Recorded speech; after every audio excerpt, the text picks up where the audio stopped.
Hey friends, if you wish to fix Ctfmon.exe unknown hard error on Windows 11, then please watch this video. I will guide you through the resolutions.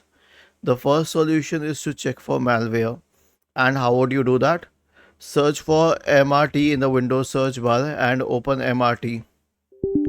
Okay, and then go to the malware removal tool, click on next, select full scan, next, and then let it run through.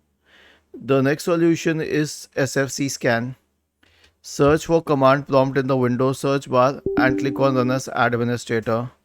Type the command sfc /scan now and hit enter to invoke the SFC scan.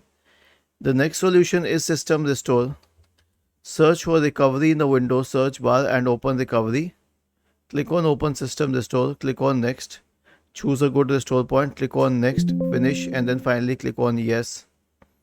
The last solution is to update drivers and Windows. Right click on the Start button, select Settings from the menu. Go to the Windows Update tab, click on Advanced Options, select Optional Updates and install them. Return to the Windows Update page and click on Check for Updates. Was this helpful? If yes, then please subscribe to the channel. If not, then let us know in the comment section of the video and we will investigate further. Thank you for watching this video and have a nice day.